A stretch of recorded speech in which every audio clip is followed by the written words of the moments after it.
In this video, I'm going to show you how to add recovery contact to your Apple ID on your iPhone.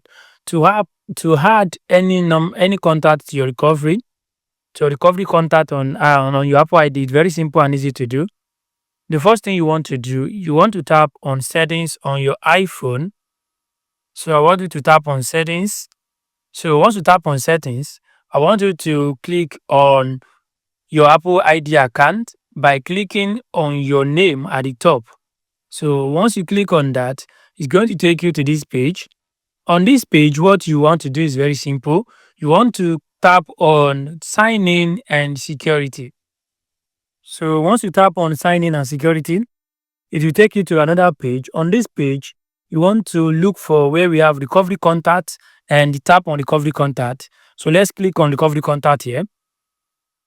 So once you tap on recovery contact, we ask you if you are really sure you want to add a contact to your recovery contact on your Apple ID. So just tap on the add recovery contact.